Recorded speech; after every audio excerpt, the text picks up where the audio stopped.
Oke, halo semua. Nah, hari ini kita akan membahas terkait dengan materi hibridisasi. Nah, sebelum kita membahas terkait contoh, langkah lebih baik kita harus tahu nih definisi dari hibridisasi. Hibridisasi adalah penggabungan dua atau lebih orbital dari tingkat energi yang rendah ke tingkat energi yang lebih tinggi, dan biasanya umum kita temukan penggabungan ini antara S dengan P, sedangkan SP dengan SP. Seperti itu. Nah, bagaimana selanjutnya? Contoh soalnya mari kita lihat. Nah, jadi pada gambar di sini kita diminta menentukan hibridisasi dan bentuk molekul dari senyawa C4. Nah, tentunya di sini yang perlu kita perhatikan adalah atom pusatnya. Nah, hal ini bisa kita tentukan dengan mengetahui nomor atom dari atom pusat. Di sini atom C mempunyai nomor atom 6, maka konfigurasinya adalah 1s2, 2s2, dan 2p2. Nah, jadi S itu mempunyai satu kotak. Nah, sedangkan P mempunyai 3 kotak, yaitu Px, Py, dan Pz.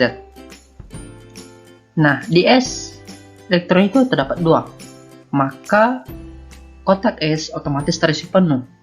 Sedangkan P elektronnya cuma 2, maka pengisian elektron itu menurut aturan Han itu harus satu-satu dulu, baru kemudian berpasangan.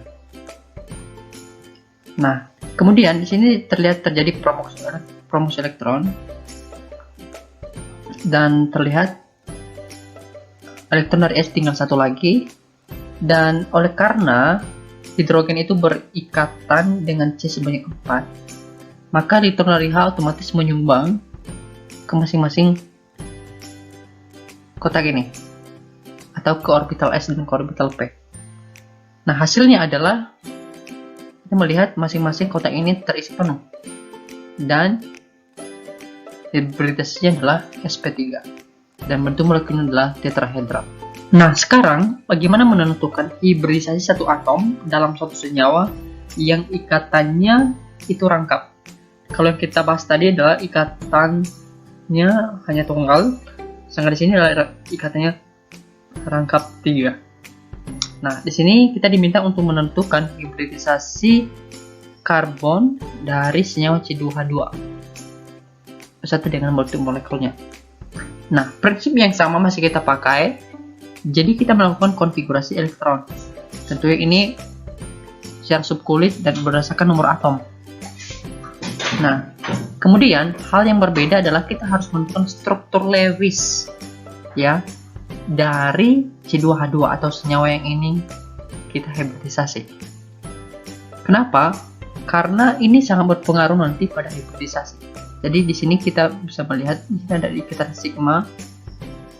Ini ikatan sigma, sedangkan ini ikatan V, dan di bawahnya juga ikatan V. Jadi satu atom C pada C2H2 ini memiliki 2 ikatan sigma dan 2 ikatan V, ya. Nah, apa pengaruhnya? Nah, ya, mari kita lihat. Nah, jadi pada kotak S atau orbital S, otomatis elektronnya ini berisi penuh atau berisi berpasangan, ya.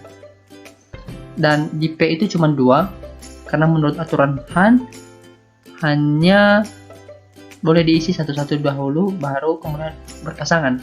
Nah, kotak ketika itu menjadi kosong karena elektron dari P itu cuma 2. Nah, ini melakukan promosi elektron. Jadi elektron dari S ini melakukan promosi, jadinya setiap kotak itu memiliki 1 elektron.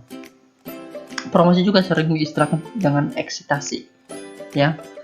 Kemudian atom H tadi di sini berisi ikatan sigma, otomatis dia menyumbang elektron ke orbital C. Dalam hal ini ke S, orbital S. Kemudian C dengan C di sini ada ikatan sigma, maka elektron dari karbon itu juga mengisi kotak pertama dari P. Nah, sedangkan 2 ikatan V itu mengisi kotak kedua dan kotak ketiga P. Nah, inilah tadi pengaruh ikatan V dan ikatan sigma. Jadi ikatan sigma itu lebih kuat dibandingkan ikatan V karena terbentuk akibat tumpang tindih orbital kepala ke kepala. Sedangkan kalau ikatan V itu antar cuping, ya. Jadi karena ikatan V itu lebih lemah dibanding ikatan sigma, jadi itu agak diabaikan dalam menentukan bentuk molekul. Sehingga hibridasinya adalah SP, S dan P. Jadi yang dihitung cuma ikatan sigma saja. Dan bentuk molekulnya adalah linear. Nah, kalau tadi kita bahas mengenai senyawa alkuna, nah sekarang kita membahas senyawa yang berbeda, yaitu O2.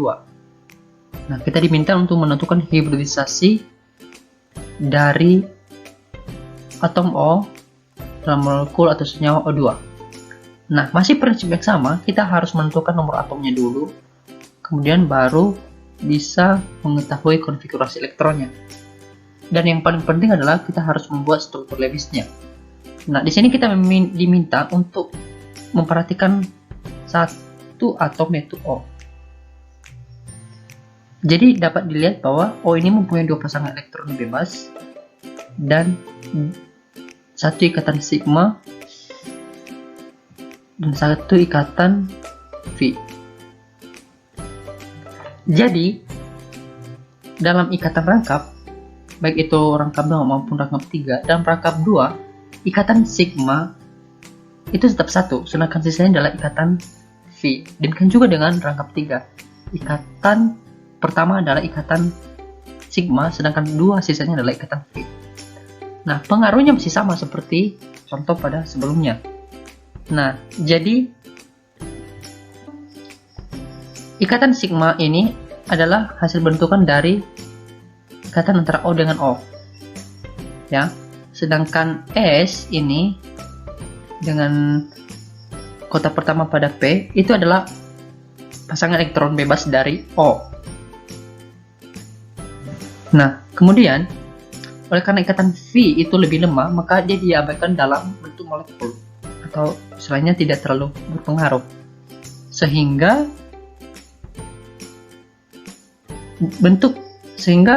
bentuk molekul atau lebih dahulu adalah hibridisasinya adalah sp2 dan bentuk molekul adalah segitiga planar. Ya, dan di sini tidak terlihat atau tidak terjadi promosi elektron, ya, karena yang harus kita perhatikan adalah struktur Lewisnya, berapa ikatan sigmanya dan berapa ikatan V-nya. Nah, sekarang kita membahas satu contoh lagi supaya lebih mempertajam pemahaman kalian.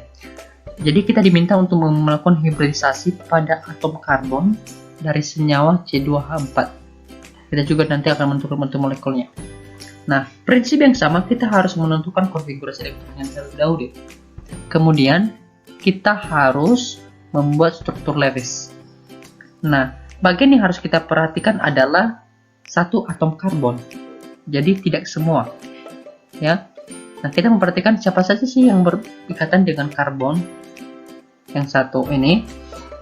Nah, otomatis kalau kita lihat ikatannya, maka ini adalah ikatan sigma, ini adalah ikatan sigma C dengan H, ini ikatan tunggal, dan ini adalah ikatan sigma yang pertama, dan di bawahnya adalah.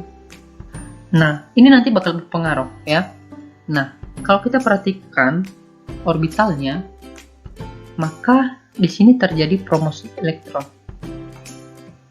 menjadi elektronnya satu-satu. Kenapa terjadi promosi elektron?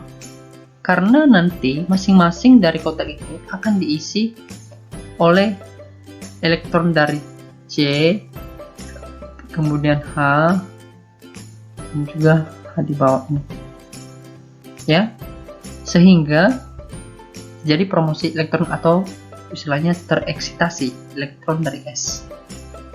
Nah, bagaimana hasilnya? Pertama, dari dua atom H yang menyumbangkan elektronnya, maka itu mengisi terlebih dahulu, yaitu S dengan P pada kotak pertama. Kemudian, ikatan sigma antara C dengan C barulah mengisi kotak kedua. Dan terakhir, adalah ikatan V. Seperti yang sudah kita bahas sebelumnya, bahwa ikatan V itu lebih lemah, sehingga dia terlalu berpengaruh pada bentuk molekul. Sedangkan ikatan sigma itu lebih kuat dan memiliki pengaruh yang sangat besar pada bentuk molekul suatu senyawa dalam struktur 3 dimensi. Nah, hal inilah yang membuat hibridisasinya adalah sp2 dan bentuk molekulnya adalah segitiga planar. Dari mana kita bisa melihat segitiga planar? Nah, nanti ada grafik, teman-teman bisa lihat di internet bahwa sp2 itu adalah termasuk segitiga planar. Dan ini merupakan bentuk 3 dimensi dari C2H4.